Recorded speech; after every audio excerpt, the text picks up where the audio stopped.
It's time for the Sherwin-Williams Painting the Picture to Victory segment. Sherwin-Williams is the official paint provider of Duquesne Athletics. Senior quarterback Darius Perrantes tied a program and NEC record, accounting for 6 of Duquesne's 7 touchdowns to lead the Dukes to a 47-21 win over LIU last weekend in the Northeast Conference opener at Rooney Field. Duquesne started strong and never looked back, scoring on each of its first 3 possessions and later going up 26-0 in the second quarter. The Dukes owned a pair of 33-point leads in the second half of the dominating homecoming win. Graduate student wide receiver Joey Isabella and senior Teddy Afool each had 5 catches and 2 touchdowns, while John Irby made an acrobatic fourth-quarter touchdown catch as Perrantes tied a Rooney Field record with 5 touchdown passes. Darius Perrantes was named the NEC Offensive Player of the Week, was a finalist for FCS National Offensive Player of the Week. St. Francis enters the matchup with a 2-3 overall record and an 0-1 mark in conference play, falling to Central Connecticut State in its NEC opener on September the 14th, 27-20. The Red Flash coming off a 28-17 win over Delaware State and became the second NEC team ever to defeat an FBS program with a 23-17 triumph at Kent State in Week 2. That was the Sherwin-Williams Painting the Picture to Victory segment. Sherwin-Williams is the official paint provider of Duquesne Athletics.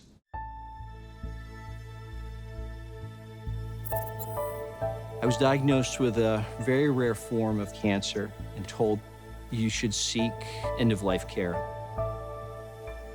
I went to UPMC, and so the very first time, I didn't get that blank stare. He said, "This is what we do, saving lives like mine."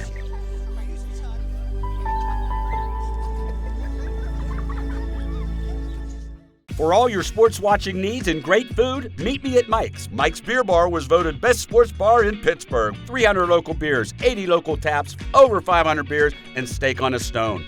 Mike's Beer Bar next to PNC Park, Federal Street, North Shore. Introducing Budweiser Zero. 0% alcohol, 0 grams of sugar, full Budweiser flavor. For all the moments you want a beer and need to stay on your game. Budweiser Zero. Zero compromise. And welcome back to Duquesne University Coaches Show, presented by UPMC and UPMC Health Plan, the official healthcare provider and health plan of the Duquesne Dukes. Tim Benz, along with Jerry Schmitt, head coach of the Duquesne Dukes, as promised with you, brought to us by Cordia. Cordia, creating energy solutions. The Dukes getting off to a good start in NEC play last week for homecoming, beating the Long Island University Sharks. Jerry, congratulations on that victory. You had to be really pleased with the performance that you guys put out there on tape against a Sharks team that I know you had a lot of respect for coming in. We spoke extensively here last week on the TV side and on the radio side about how you felt that their 0-5 start was not really a representation of who that team was. But you guys came out hot, came out strong, and really laid it on early and played with the lead well, I thought. I still think LIU is a really good football team. They're well coached. I give a ton of credit to our team, and I talked to them after the game. It was a full team effort, one that I was really impressed with from the staff and the preparation that they had our players ready to go, not just mentally, but physically ready to play for 60 minutes. The scout team guys did a great job preparing our guys. Like, we knew our guys were on the field really confident what was going on. Then obviously in offense, defense, special teams, all 3 were very successful. So on homecoming day, I think it was a great day on Rooney Field, and our guys really executed well, and as you said, came out right away ready to play. And I sort of brushed this off in saying it in the open, but there's something to the importance of being able to play well while up, and extending a lead, maintaining a lead. How was your team able to do that against the Sharks? Well, I thought it was funny. There was one period there, I think we were up 19-0, and the defense had a little bit of a bad series, not a bad series, but maybe weren't playing with the enthusiasm that we like to.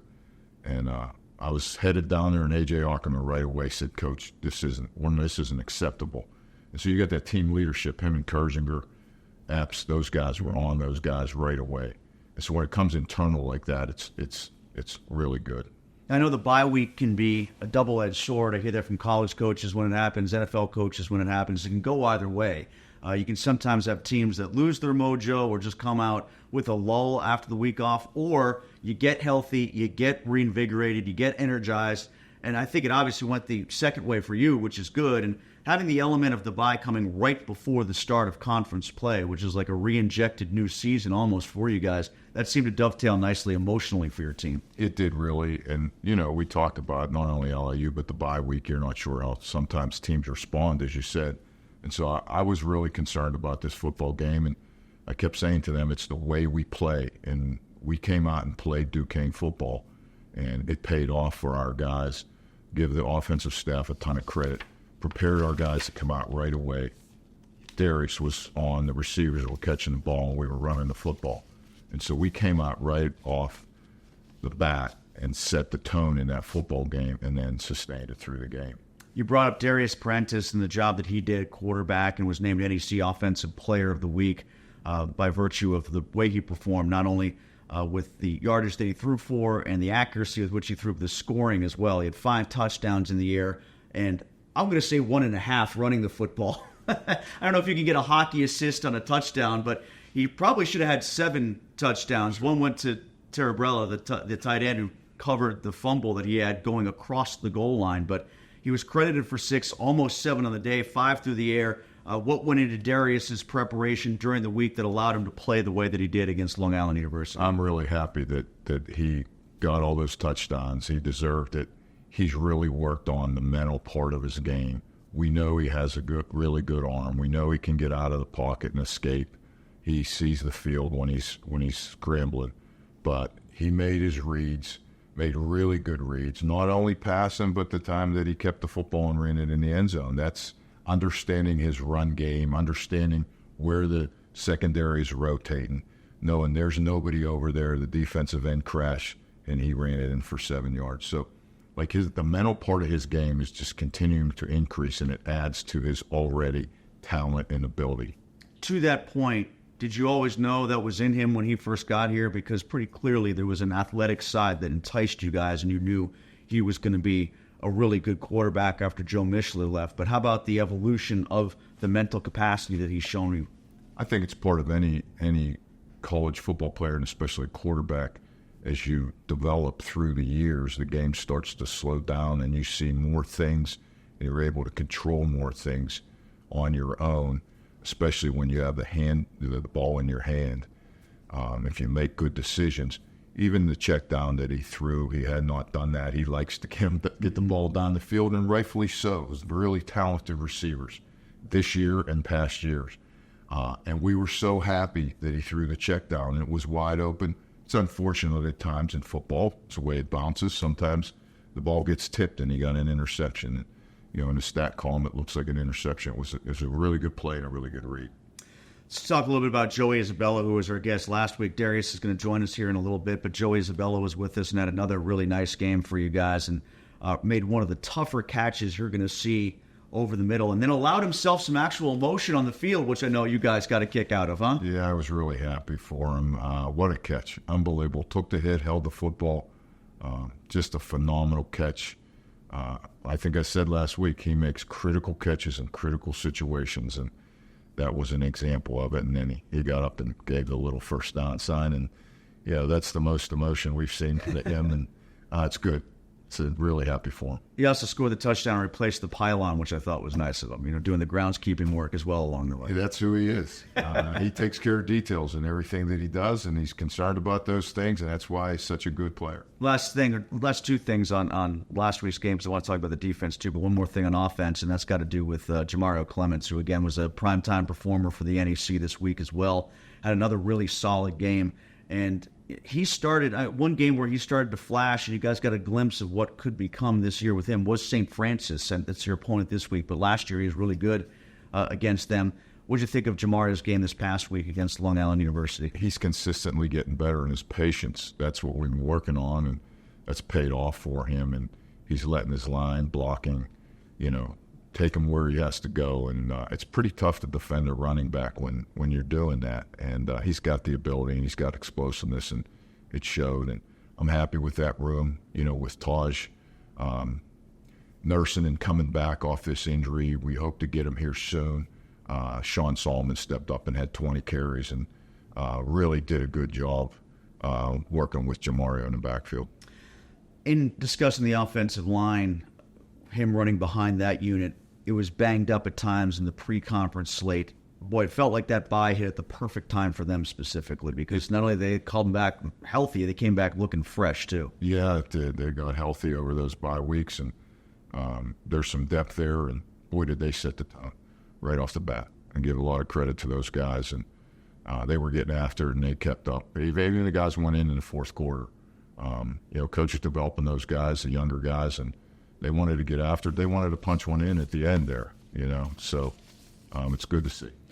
On defense, you didn't have Luke Miller, but at least that coalesced at the same time where it feels like Ty Howard is coming back to full steam. How did he perform, and do you think you'll get Luke back this week against St. Francis? Well, Ty Howard is back, and Katavian Franks was healthy and played. That too, yeah. That's huge. And with Johnny Rizza, there's some depth there. There's some ability there. There's some speed there, and those guys. And Luke's getting better now. We think he can be ready to go this week. So that just bodes well for that defense. When we were previewing the game against the Sharks, we spent a little bit of time discussing sort of the wild nature of the rivalry, how close those games always were. The 51-48 game that you lost, and the big back-and-forth game that you won on the road against them last year. Now you get St. Francis, which is one of the crazier games we've seen last year, where they scored 4 times in the fourth quarter. You guys held on for a 38-35 win. They do have that in their DNA, it appears, the ability to come back even when the score is not in their favor in the fourth quarter. They had a nice comeback even last week. Sort of a message that you send to your team that, hey, if we're up, this game isn't over until the clock hits all zeros. That's trip zeros. That's our goal. We shoot for it, and we know we have to play the entire time, and it's Northeast Conference, and majority of the time the game's decided in the fourth quarter. There can be plays early that will impact the whole thing, but our guys understand that. The closeness of the two universities makes it a challenge. We know a lot of their guys. They know us. So I'm excited to go up there and see what our guys can do on the road in our first road NEC game. And Markel Holman, their running back, and hosting the quarterback, a pretty good duo that they've got there in the offensive backfield. They got a couple backs that are really talented, and the quarterback is similar to last year's kid. He's going to make plays if they're not there. And, we've got to keep them contained. Got a couple good receivers. And their defense is tops in the conference in stopping the run. Well, Jerry, thanks a lot for the time. Greatly appreciated. Best of luck on the road in your first conference game, and congratulations on the homecoming victory. Thanks, Tim. All right, Jerry Schmitt, head coach of the Duquesne Dukes. Our guest, as always, here on the Duquesne University Football Coaches Show, brought to you by Cordia, creating energy solutions. We'll talk with Darius Perrantes when we come back here on SportsNet Pittsburgh. Find it, try it, paint it, love it. Find it, try it, paint it, love it. Find it, try it, paint it, love it. Find it, try it, paint it, love it. Find it, try it, paint it, love it, love it, love it, love it.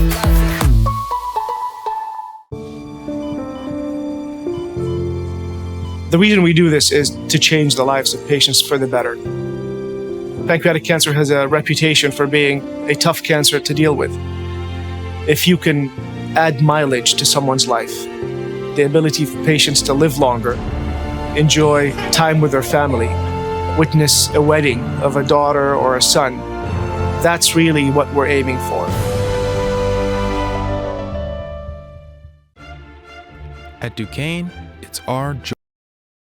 Welcome to the Duquesne University Coaches Show. Back with you, Tim Benz and Darius Perrantes, quarterback for the Dukes, brought to us by UPMC and the UPMC Health Plan, the official healthcare provider and health plan of the Duquesne Dukes. Darius is brought to us by Summit Academy and the Academy Schools, inspiring hope through education and treatment. Darius, it's great to see you again. Congratulations on the victory against Long Island University in homecoming, the NEC conference opener. As a big win for you guys to start conference play and a really good game for you personally. You scored 6 touchdowns between rushing and throwing. and probably could have or should have had a 7th. Did Tarabella thank you very much for giving him a touchdown on his slate? But I know that was his first touchdown of his career, so, I mean, obviously that's a blessing for him. I really don't care about tying the game record for Duquesne, so I'm just glad we got a win, and obviously a touchdown for him, that's cool. Well, to the point about scoring and finishing the scoring drives, be that with plays through the air or with your legs, that was, I think, sort of a hidden big part of this game. While you guys dominated in a lot of ways earlier, if you let them off the mat, if you have a mistake during the drive that sets you back, that takes you out of field goal range, or a sack that sort of stops momentum, a bad pre-snap penalty, you avoided those things to make the drives happen and pay off with points. Yeah, it just comes down to preparation. Our coaches put us in a great position to do what we needed to do. Obviously, I just tried to be efficient with our offense this week. My last game at Youngstown, I tried to do that as well, so I just try to keep carrying it every week, just get better. Long Island was a great team. We just had an extra week of preparation. We just took advantage of that. To that point about the bye and you missing the previous game against West Virginia Wesleyan because of the injury, did you come in feeling fresh? Did you have to shake off any rust during practice? What was that extra week off like for you? Honestly, I didn't feel good before this game against Long Island. My legs was gassed, but I just stuck through it. Just prayed before the game, just let everything happen as it should. Your legs were gassed from practice the week before? Yeah, for sure. Yeah. Were you a baseball player at all growing up? I played for a few years. I just thought it was boring, so I just stuck to basketball and football. Because I hear that from pitchers sometimes, too. I had an awful bullpen. I didn't feel good warming up, and then they throw perfect games. Yeah, I honestly felt so bad I didn't warm up, to be honest. So, yeah. So when the game is going along, like how early into the first drive or the first quarter did you feel like none of that mattered and you were actually in a rhythm? No, the first drive, yeah. First play, yeah. As soon as that whistle's blown, you just got to be ready. So, yeah, I mean, been doing this all my life, so I was just ready for the moment. Team was ready. Defense did an amazing job that whole game, just stopping Long Island. How nice was it to get back behind your offensive line, being close to intact and close to full health? Yeah, they did an amazing job.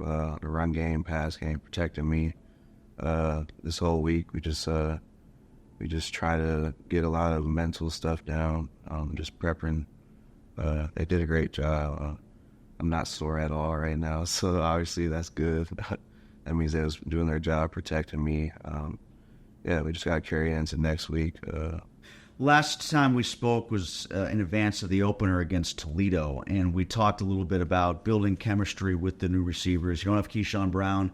You don't have DJ Powell. You guys had a really nice flow and rhythm by the end of last season. When did you feel like you had gotten into that place with the new group of guys that you have? Honestly, I trusted them last year. We just had a different group of weapons last year. Some people are stepping up this year. Isabella, Jermaine Johnson, Teddy Afool, he's doing what he did last year. So me just trusting my guys on the field. This comes down to them knowing where to go and me placing the ball where it needs to be. And I think we just built that chemistry over the offseason. So, yeah, we were just ready. What's it been like working with Irby again? You guys were out for a little bit in Rhode Island, right? And it's always fun. He's a technician. He always wants to do everything perfect. So just being on the field with him, you'll know that he'll be in the right spot whenever he needs to be there.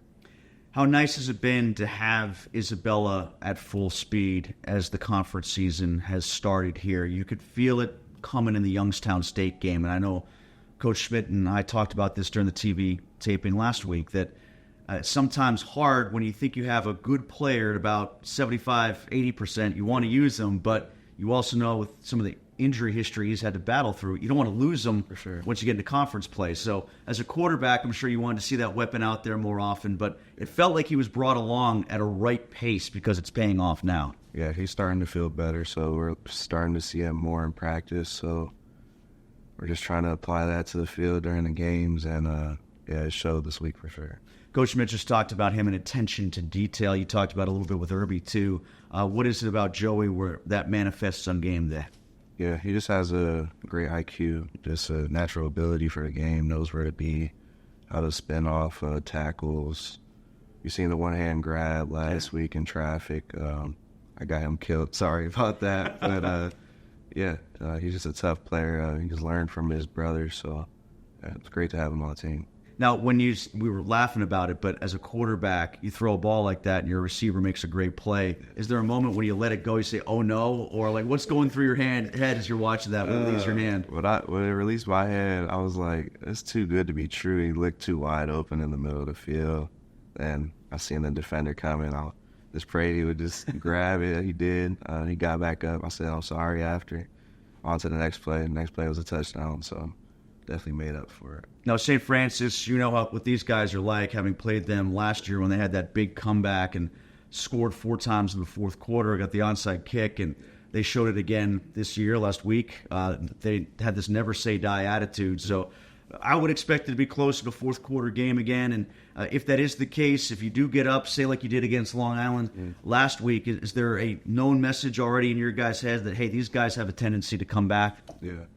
Coach Schmitt told us a story about a few years ago where there was some team was smoking cigars in our corner after they beat us, and it was like the second or third game of NEC. So every team that plays us treats it like a Super Bowl. So we just got to come out fast and finish fast. We definitely been showing that this year. So it's a whole different team this year.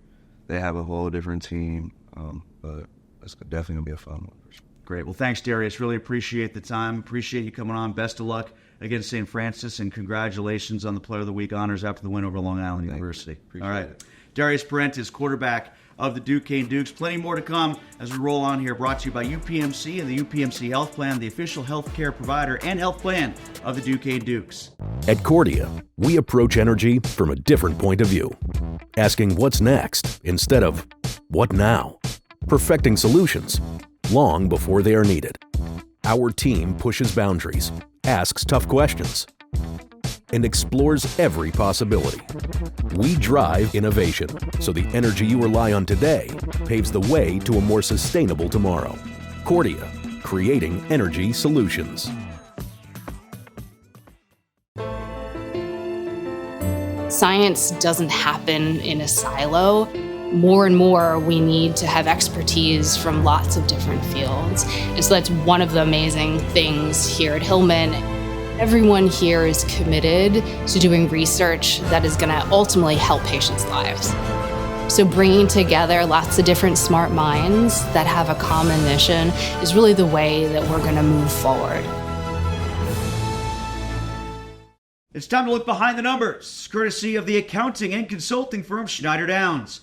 Find out how big thinking with a personal focus can help your organization. The Dukes are meeting for the 50th time in program history with the Red Flash. St. Francis is Duquesne's most played opponent, with the Dukes holding a 39-10 all-time advantage, including a victory in last year's matchup 38-35. Duquesne was up 31-7 at halftime, but had to fend off a late push by the Red Flash and held on for a 3-point win. Darius Perrantes threw for 3 touchdowns, including a 69-yard connection to Joey Isabella, leading the Duquesne offense to victory. The Dukes have won 16 of the 23 matchups at St. Francis. Duquesne improved to 14-3 all-time in NEC openers and 9-1 when opening at home, with its dominating victory over LIU last weekend. The 47 points scored are the most ever by the Dukes in a conference opener since joining the NEC in 2008. Quarterback Darius Perrantes moved into 5th all-time in career touchdown passes last game, passing Dave Loya. Perrantes' career total is now up to 52 in his 4th season as a Duke. Jamario Clements leads the NEC, averaging 98.6 rushing yards per game. Teddy Fool is 4th in the conference with a team-best 4 touchdown catches, and Jack Dunkley's 3 sacks ranks 4th among the league's defenders. That was a look behind the numbers, courtesy of the accounting and consulting firm Schneider Downs. Find out how big thinking with a personal focus can help your organization. On Saturday, October the 12th, the Dukes travel to St. Francis for the 50th all-time meeting against the Red Flash. The game is set to kick off at noon on ESPN+. For more game day information, visit GoDuquesne.com. This Road Ahead segment is brought to you by Dean Honda. Dean Honda, visit them on Route 51 in Pleasant Hills or at deanhonda.com.